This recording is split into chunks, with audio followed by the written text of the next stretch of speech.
Without access to formal education, these children lose the chance to imagine a different future. School, which should be the path to knowledge, turns into a prison that limits your world to combat. They grow up without knowing what it's like to debate an idea or explore a curiosity about countries and cultures.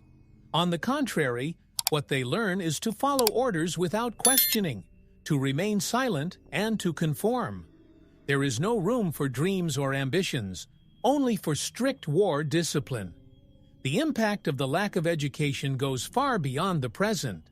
Without learning basic skills, these children face an even more uncertain future, even if they one day manage to break free from this cycle of violence. The lack of knowledge about the world traps them in a reality where survival is the only goal. They lose the chance to understand what lies beyond war, to develop a critical vision, to have a life that goes beyond the battlefield. The war school robs these children of the opportunity to be children. They will never have the pleasure of solving an equation or reading about a curiosity from a distant country. Instead, they carry lessons of hatred and death, marking each memory with the sound of gunfire and the weight of loss. And so, instead of growing up to build the world, they are trained to destroy it, while the possibility of a tomorrow crumbles before their eyes. The trauma of living and surviving in a war zone does not disappear when the conflict ends. For these child soldiers, the psychological and mental impact lasts a lifetime, creating invisible scars that shape their behavior and emotions. Disorders such as post-traumatic stress, depression, and anxiety become constant companions, bringing up memories that can never be forgotten. Every loud sound, every shadow, is a trigger that transports them back to the horrors they faced. Memory becomes a minefield, where each memory is an explosion that revives the past. These children, as they grow up, fight the urge to relive the scenes of violence they were forced to witness and commit. Trusting other people becomes almost impossible, as each relationship reminds them of the betrayals and manipulations they suffered at the hands of those who used them. They learn to live on constant alert, expecting the worst at any moment, which prevents any chance of inner peace. The battle against one's own psychology is arduous and often silent. Many of these young people become adults who avoid social contact, who live isolated, trapped inside their own minds. Trauma affects their cognitive abilities, such as memory and concentration, making their reintegration into society even more difficult. It is as if the war continues to haunt them, even in times of peace. Silence becomes a form of self-protection, and solitude, an armor against the pain of the past. For some, the fight against these traumas culminates in serious crises, leading them to suicide or forms of self-destruction. The headlines, when they mention it, only bring fragments of a painful reality. The silent scream of child soldiers. They carry on their small shoulders burdens that most of us could never imagine. And between the lines of the news hide stolen lives, forgotten childhoods, and a war waged inside each of these souls. As we unravel the story of these children, we see not only the darkness in which they live, but also the flame of resistance that often still shines behind looks hardened by pain. These are children whose first steps were not to explore the world, but to march towards a battlefield. They carry weapons, not toys. They wear uniforms, not school clothes. Instead of laughter, they are shaped by the sound of gunshots. The psychological impact of growing up like this goes beyond imagination. The war devours their innocence, and a shadow of childhood remains that survives in some corner of their minds. This silent cry is a wound that the world insists on ignoring, but that needs to be heard and understood. Each of these children was ripped from a common reality and thrown into a fight they did not choose. Imagine losing not only your freedom, but also the choice to be a child, the right to dream about tomorrow without fear. The psychology of these children is shaped in ways that we adults may never fully understand. And it is precisely in this abyss of understanding that lies the importance of bringing their stories to light, revealing what the darkness tries to hide. With each report of a child soldier, the question arises, how far is the limit of what we can bear? These stories challenge us to look at something uncomfortable, a part of the world that many would prefer to avoid. However, when looking at this pain, we learn the importance of caring, questioning, and perhaps finding ways to alleviate this suffering. And so, we begin to understand how the emergence of these little warriors marks an era of inhumanity that calls for change. In times of yore, the figure of a warrior was made up of experienced men, trained to face battles and protect their lands. But in certain parts of Africa, the face of war changed, and children began to be seen not as the future of the community, but as tools of combat. The roots of this phenomenon go deep into modern history, an unfolding of armed conflicts, where the need for soldiers found a cruel and convenient solution. The smallest, who become moldable warriors in the hands of ruthless leaders. African cultures, rich and varied, have always valued their children, their rights, and traditions. However, with the arrival of modern warfare and the constant presence of militias, the traditional structure began to crumble.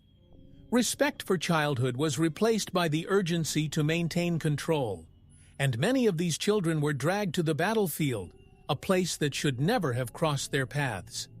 They then became soldiers in a war they did not ask to fight, hostages of a distorted reality. Behind this recruitment is the cold logic of power. Armed groups have realized that children are easy to manipulate, driven by fear and the hope of one day escaping poverty and hunger. Often, promises of protection and security are made to them, but these are quickly transformed into military orders and discipline. The need for control, to expand the strength of the armies, made these smaller ones become a strategic piece, forming an army of small shadows in a scenario where they should just play and learn. Thus, on the front lines of modern history, child soldiers have become a sad and dark reflection of the failings of our humanity. Their presence in African wars forces us to face a new form of inhumanity, where power is worth more than life. It is a phenomenon that not only destroys the childhood of these children, but that tarnishes the history of every country that has ever seen these minors go into combat. Understanding the emergence of this problem is the first step to understanding how children, deceived and coerced, become part of a mechanism where fear and violence are the only laws. Recruiting these children is rarely a voluntary act. He feeds on the despair, hunger, and loneliness that conflict creates. Armed groups lie in wait for vulnerable villages, waiting for the perfect moment to capture hope in its most fragile state. Many of these little ones see no other option than to follow those who promise them food and protection. In the midst of this misery, recruitment masquerades as rescue, an outstretched hand that soon turns into a closed fist, controlling every aspect of the child's life. On the path of manipulation, these leaders know how to ensnare these young minds. Promises are made, a roof over their heads, a loaf of bread, and perhaps a false promise of family. For many, it is a brief dream of safety, soon replaced by the harsh awakening of what fighting really means. They become part of a system where they are convinced that this new home is all they have left. Hunger, poverty, and fear are the real enemies, and armed leaders know exactly how to use these weaknesses to their advantage. It is the lack of alternatives that feeds the cycle. Imagine a child who has nothing to eat or anywhere to shelter. Faced with such needs, manipulation becomes easy and painfully effective. These leaders know they can bend a child's will with the simple offering of a meal, and so each little soldier is recruited in an act that mixes persuasion and violence, forcing them to abandon any hope of returning home and living an ordinary childhood. This perverse manipulation leads to a situation where children find themselves trapped in a web of obedience and control. Once inside that circle, the exit door seems more and more distant, and each day that passes erases a little more of the shine that once existed in those eyes. Thus, coercion and deception build the path that takes these little ones to the battlefield, where they are dehumanized and transformed into instruments of war. Once these children enter the system, the conditioning process begins, and it is cruel and relentless. It's not enough to just put them on the front line. It is necessary to erase any trace of fear or resistance. The training is hard, cold, and seeks to destroy the innocence that still remains in them. Instead of toys, they are given weapons. Instead of lessons in compassion, they learn to be indifferent to pain. This is the point at which transformation begins, a metamorphosis where a child is molded, day after day, to be a soldier. Deprived of sleep, food, and affection, these children live under constant pressure. They are punished at the slightest sign of weakness, because for these leaders, compassion and tiredness are not welcome. The idea is simple and dark. Make each child a machine, devoid of emotions, driven only by obedience and fear. They are pushed to physical and emotional extremes until they give up questioning, feeling, believing that there is a way out. There is also the deliberate use of substances to numb the minds of these children. Drugs are administered without scruples, taking away any capacity for judgment and leaving them at the mercy of their superiors' orders. The numbness this generates erases the notion of right and wrong, creating a state of apathy in which violence becomes routine. These brutal methods strip away not only childhood, but humanity itself, replacing it with an obedient, empty shadow. This conditioning process is not limited to the physical. It profoundly affects the psychological. The child who enters this training soon forgets what it means to be free, what it means to have a life that does not depend on violence. And so, amidst punishment, deprivation, and drugs, they become soldiers, ready to follow orders without question, on a journey where every childhood memory is buried by imposed brutality. These children do not enter this world alone. They are dragged by a network of military groups and militias that dominate vast territories in Africa. These armed groups are not just soldiers. They are local authorities, controlling everything around them with an iron fist. In many regions, they are the ones who set the rules, determine who lives and who dies, and command an army where children are the first to be enlisted. For these leaders, these children are pieces on a power board, easy to manipulate and cheap to maintain. At the heart of this mechanism are leaders who see these children not as individuals, but as resources that can be shaped and used as needed. These commanders know well the weaknesses and vulnerabilities of the communities they invade, where desperate parents find themselves unable to protect their children.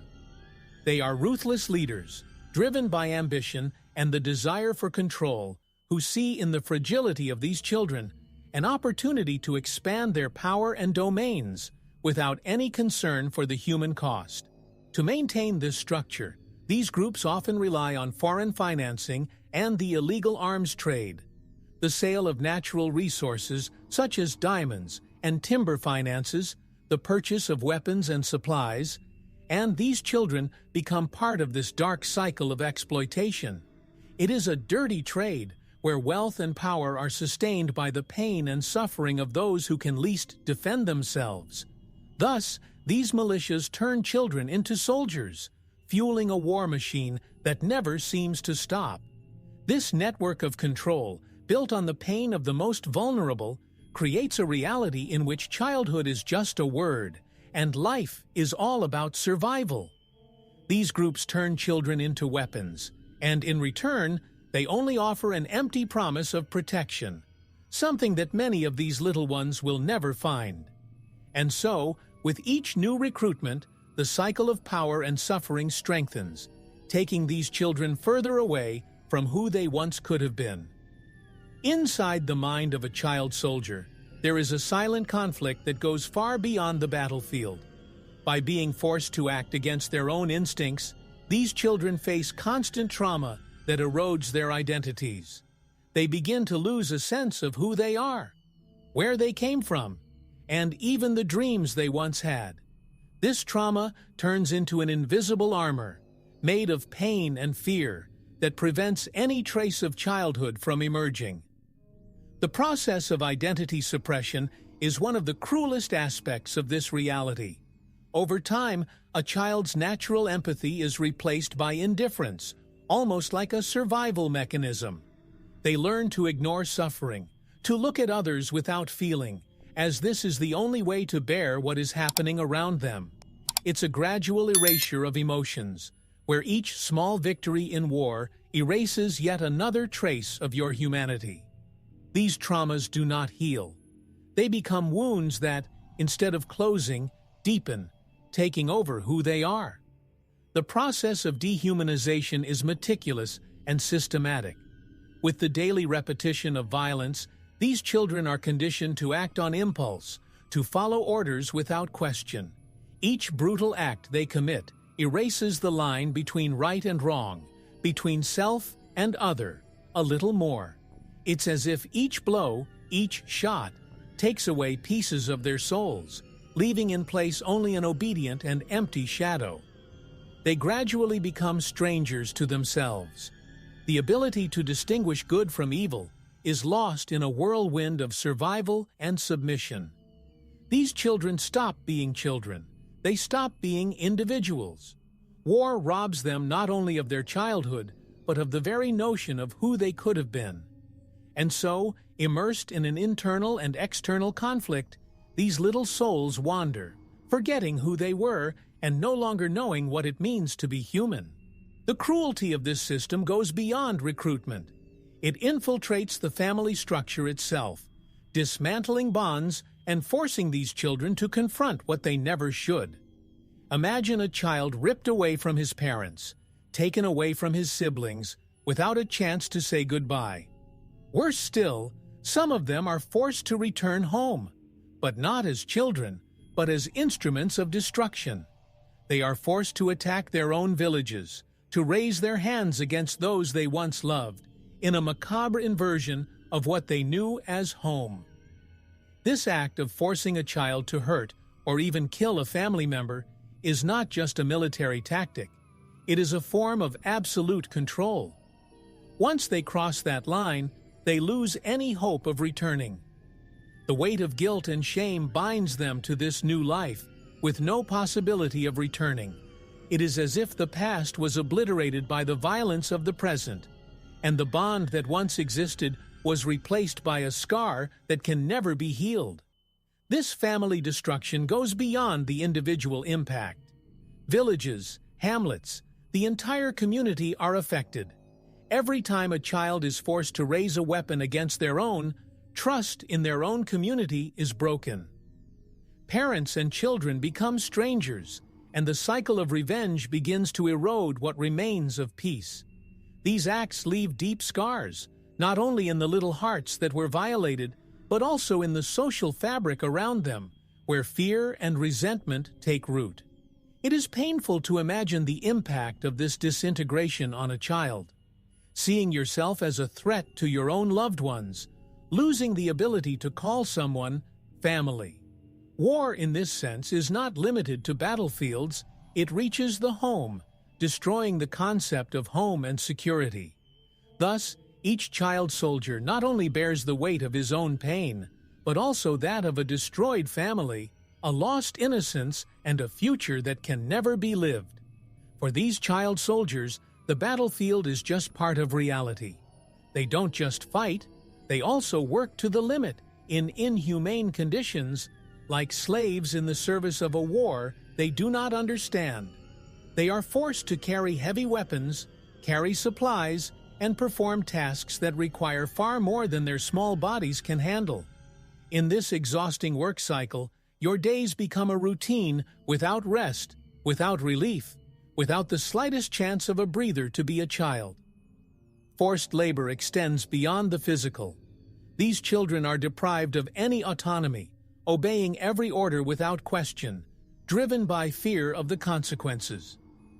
Any sign of tiredness or weakness is severely punished, reinforcing the idea that they are mere disposable tools, easily replaced. This blind obedience becomes part of the routine, and in a short time, they accept this role, losing the will to resist and question. In addition to war duties, many of these children are subjected to constant abuse and humiliation, becoming servants not only on the battlefield, but also on the bases where they live. They are forced to clean, cook, and attend to the whims of their superiors, who treat them with contempt and violence. The weight of this work goes far beyond physical exhaustion. It destroys any trace of dignity, burying self-esteem and turning these children into shadows of themselves. This incessant and degrading work regime eliminates the chance of a future, turning each day into a struggle just to survive the next. Under these conditions, the hope of one day being free is almost non-existent. They thus become prisoners of a cruel routine that crushes the body and annihilates the spirit, leaving them only to resign themselves to an endless cycle of work and suffering. When a child is forced to hold a gun for the first time, something inside them breaks. Small hands that should hold pencils or toys now find themselves encased in cold, deadly metal. This experience is a blow that deeply marks his view of the world. Each echoing shot transforms innocence into a distant echo, and the idea of playing gives way to the rawness of violence. It's the beginning of a dark cycle where brutality becomes the new normal. The psychological impact of a child firing a gun for the first time is immense. This moment not only dehumanizes her, but also shapes her understanding of power and survival. What was, until then, an unthinkable act becomes an instinct, a trained reaction. With each confrontation, the line between right and wrong dissolves a little more. They learn to see violence as something necessary, a tool that, for these children, becomes essential to keep breathing. Over time, these children begin to treat violence with frightening naturalness. The sound of gunfire, the weight of weaponry, the smell of gunpowder, it all becomes part of your routine. These elements, which would cause fear in any of us, are, for them, second nature. Brutality infiltrates their thoughts and behaviors, erasing any trace of empathy and implanting a state of constant alert, where kill or be killed is the only choice.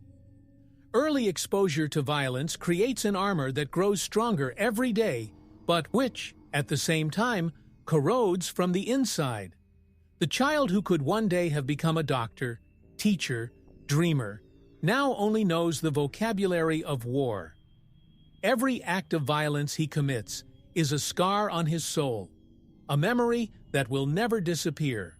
And so, over time, these weapons in small hands transform childhood into a distant memory, lost in the echo of gunshots. For these children, school is not a place for learning and playing. It's the battlefield. Instead of blackboards and books, they have rifles and attack commands. Childhood, which should be a phase of discoveries and dreams, becomes a routine of training and blind obedience. These children learn to kill before they even know how to write their own name. Every lesson is an instruction to survive, and every day is a lesson in brutality, where the curriculum is shaped by fear and violence. Others try to get back on their feet, but face unimaginable obstacles. Recovering from these effects is not a simple task. It's a constant battle against one's past, where every small victory is a step towards an uncertain future. And even for those who manage to move forward, the trauma left by war is an eternal mark, a constant reminder of the shadows they lived through. In the dark universe of child soldiers, fear is a powerful and indispensable tool of control.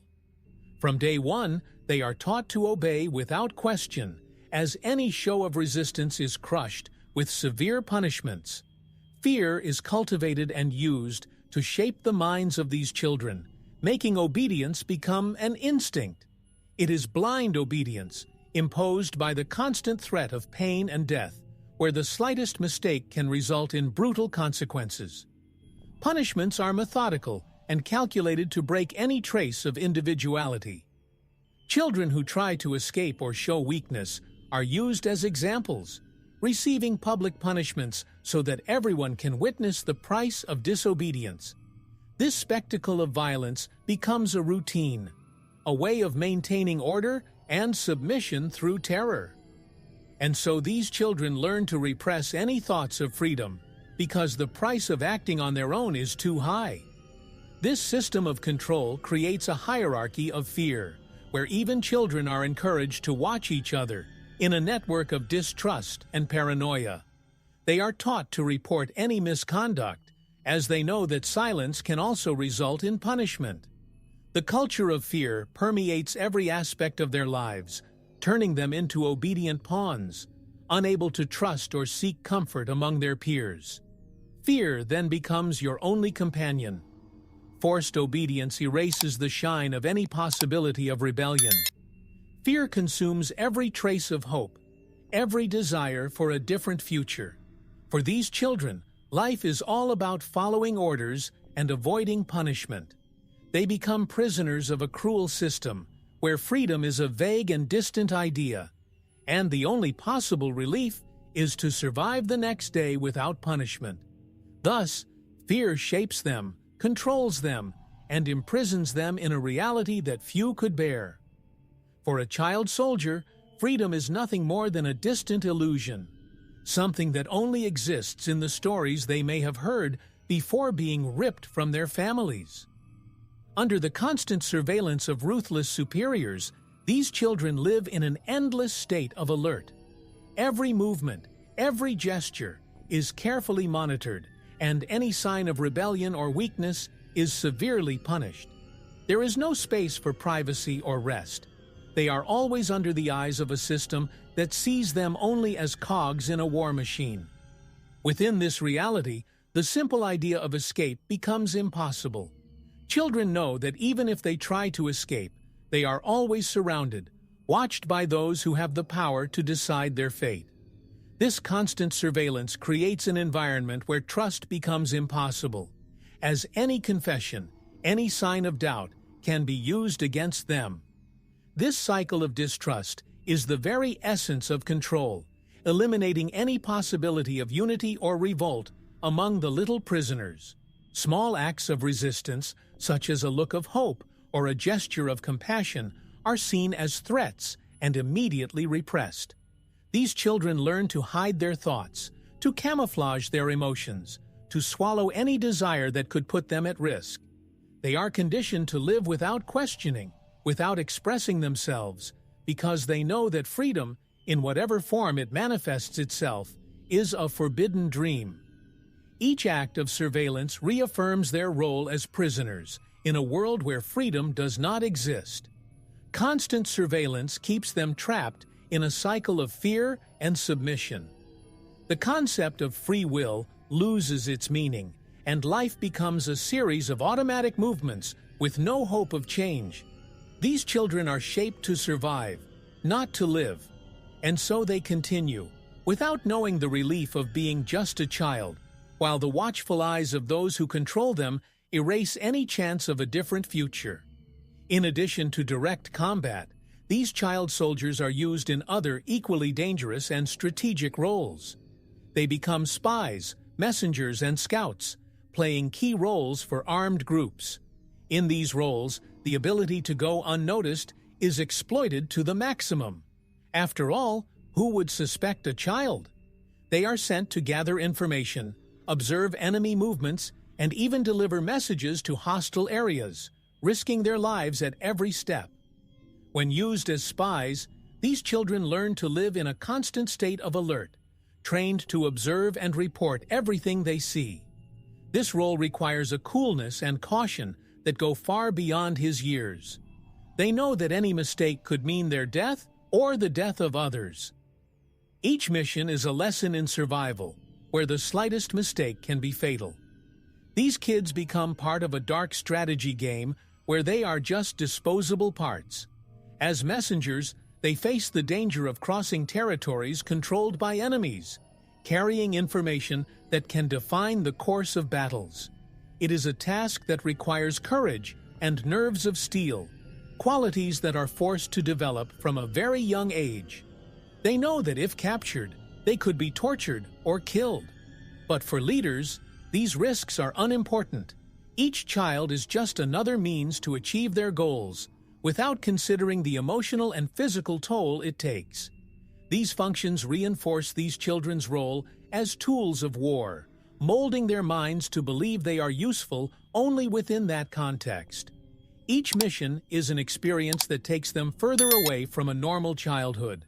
They become experts at surviving, but lose any chance of living an innocent, carefree life.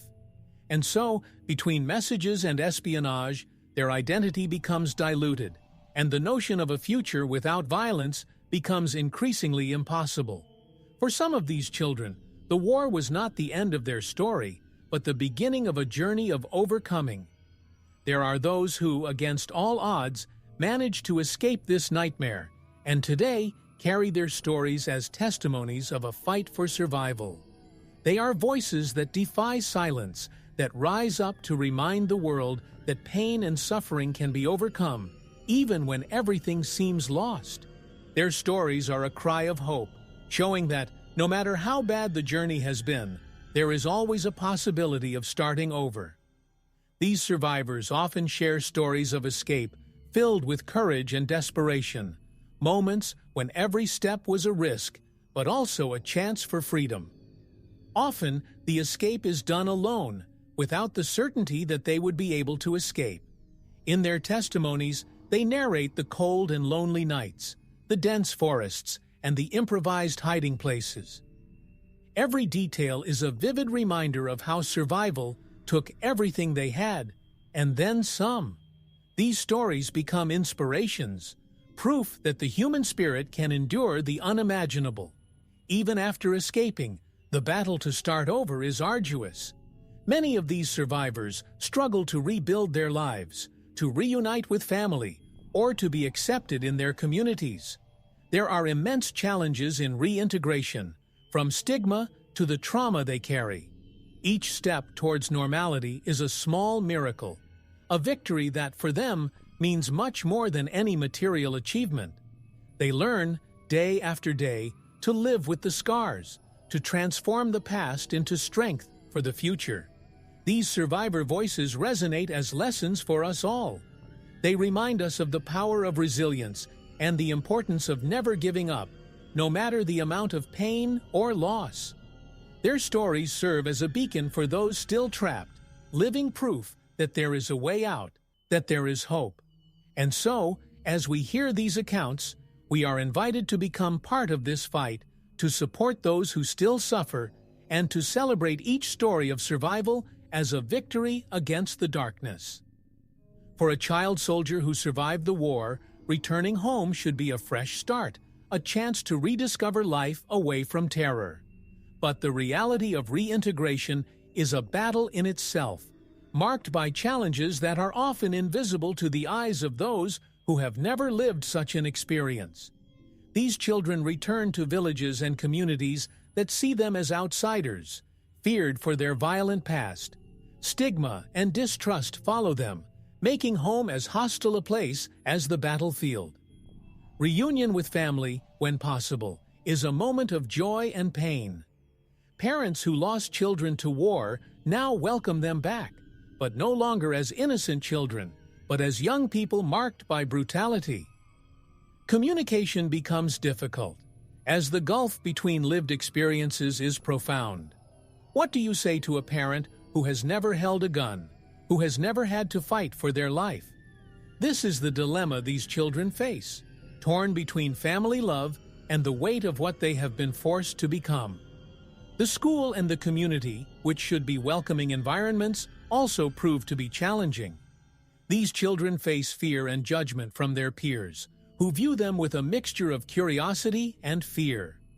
The simple attempt to adjust to the school routine is made difficult by the trauma and the lack of basic skills, such as reading and writing, which they were never able to learn. For them, learning is a double effort, an attempt to fit into a world that seems to have no space for their scars. These constant challenges mean that many of these children, instead of finding peace, end up isolated, far from any support network. They are young people trying to rebuild their lives while carrying the weight of a stolen childhood. The struggle to be accepted and to forgive themselves becomes a lonely journey. And so, these child soldiers walk toward reintegration, trying to make peace with a past that no one should have, searching for an acceptance that may never come. For these child soldiers who manage to escape the cycle of violence, rehabilitation represents a chance for healing, a path to emotional and mental recovery. Many NGOs and international programs are dedicated to welcoming them, offering psychological support and a safe environment so they can rebuild themselves. This welcome is more than just a shelter. It is a chance to rediscover humanity, to learn to live without fear, to believe again in a future where the past does not determine your destiny. The rehabilitation process, however, is delicate and requires time and patience. These children arrive deeply traumatized, with memories that haunt them and a distorted view of what the world is. Trained professionals work to restore confidence by teaching people how to deal with memories of violence without getting lost in them. Therapies are carried out, often in a playful way, so that they can express what they feel. With each session, a new step is taken towards healing, although the scars never completely disappear. In addition to psychological support, these programs also offer education and training, allowing these children to build new skills. It is the first opportunity they have to learn about the world in a peaceful way, to discover interesting facts about countries and cultures, to explore what it means to have dreams. Education becomes a powerful tool for transformation, a window into possibilities that previously seemed impossible. With each class, they rediscover hope and learn that they can be more than they were forced to be. The success stories of these programs are a testament to human resilience. For many of these young people, rehabilitation marks the beginning of a new life, where the wounds of the past are transformed into strength for the future. They are living examples of overcoming, which inspire and alert us to the importance of offering support to all who face the horror of war. And so, NGOs and aid programs become beacons, lighting the way back to a life where violence is no longer the only reality. Faced with the cruelty that these child soldiers face, an inevitable question arises: how to deal with those who recruited and exploited them.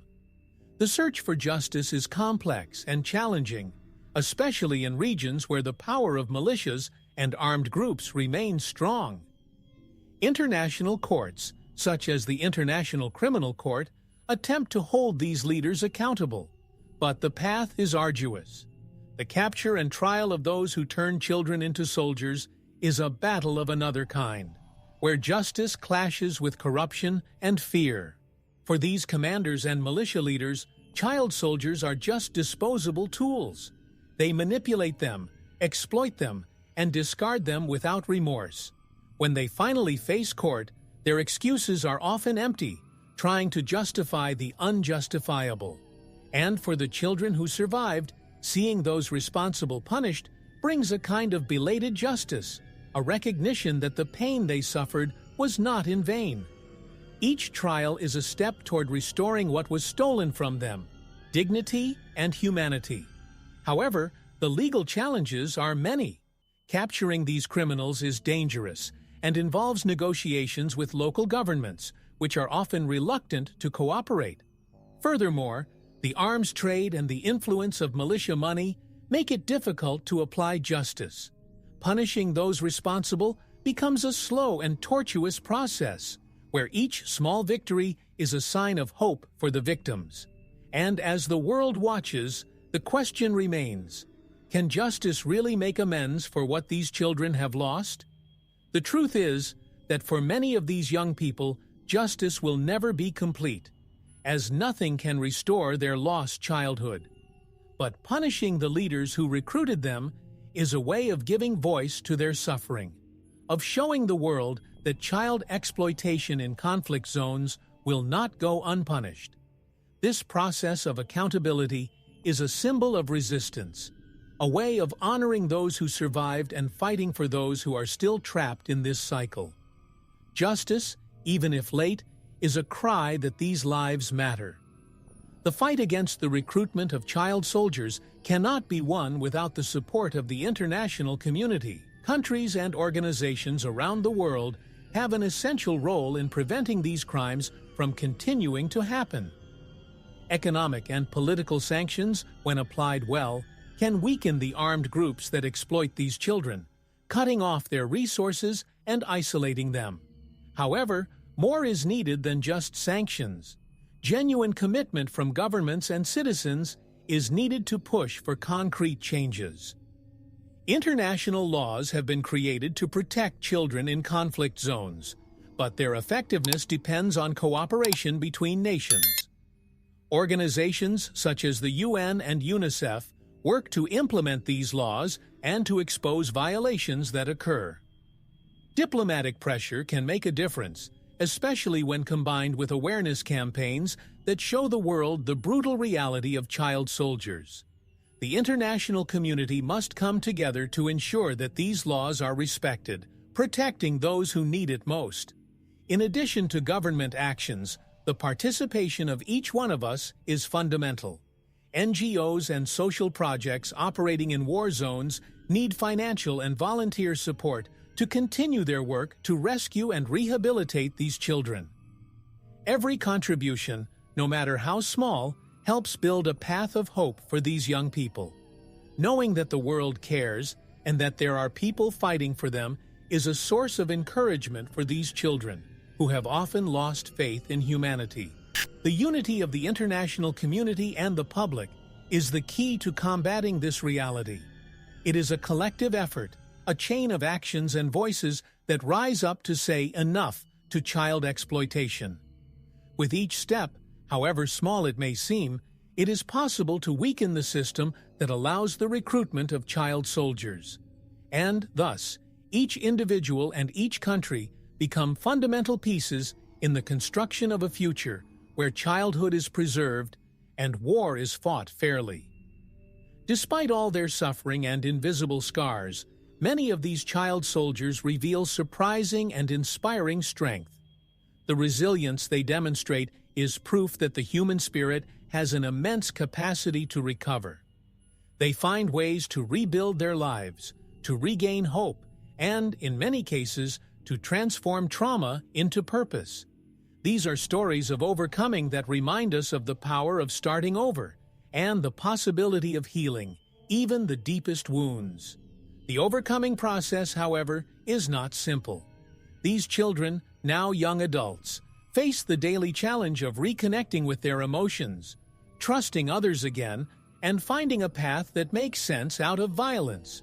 Through therapy, community support, and reintegration initiatives, they learn to deal with the past. Each step, no matter how small, is an achievement that brings a little more peace and confidence in the future. For many, turning the painful past into a drive to help others becomes their life's mission. Some survivors dedicate themselves to fighting child recruitment, working with NGOs, or sharing their stories to raise awareness around the world. They become voices of resistance, using their experiences to warn and inspire those who, like them, have faced or are still facing the weight of trauma. This way, your stories have a purpose, a strength that expands beyond personal pain. These examples of resilience are reminders that no matter how dark the path, there is always the possibility of redemption. These are lives that are reborn from the ashes, that face the past with courage, and transform pain into a force for change. And as we listen to these stories, we are invited to reflect on our own ability to overcome, to find hope in adversity, and to support those who struggle to find their way back to themselves. The story of these child soldiers is more than a tragedy. it is a call to reflect on what it really means to be human. Each of these lives lost to war represents a lesson in courage and resilience, but also in responsibility. We are all part of a world where the childhood of thousands of young people is mercilessly ripped away. And, as long as this reality exists, we have a duty to act, to care, and to ensure that future generations can live free from the weight that these little soldiers carried. Reflecting on the future means imagining a world where war no longer steals children from their homes and schools. A world where international support, strengthening laws, and global awareness come together to protect those who are still vulnerable. It is a responsibility that falls on all of us. To support those fighting for peace, to invest in rehabilitation and education programs, and to create spaces where children can flourish in safety and dignity. These stories also teach us that hope can come from the most unlikely places. They remind us that even in darkness, there is a light that insists on shining, a force that resists and overcomes. The suffering of these young people must be honored not just with compassion, but with concrete action, with a renewed commitment to building a world where every child is valued and protected, where war is a reminder of the past. This lesson in humanity is, in the end, a responsibility of all of us. Each story of these child soldiers challenges us to be better, to not turn a blind eye to the suffering of the weakest. May each of us find ways to contribute to this future of peace and dignity. And so, perhaps, we can honor the voices that have risen from the shadows and ensure that other children can grow up without fear and without pain. Hey explorers, if you love discovering the amazing curiosities and stories we share here on Exploring Nations, how about supporting the channel with just $1? This small gesture can make a big difference and is essential to keep this content going. Without your support, our journey might be cut short. And there's more. When you shop on Amazon, use our special link. It costs you nothing extra, plus you get an exclusive discount and it helps us out a lot. The links for donations and Amazon are pinned in the first comment. Don't let this adventure stop, we're counting on you. Subscribe to our channel, leave a like, and drop us a comment.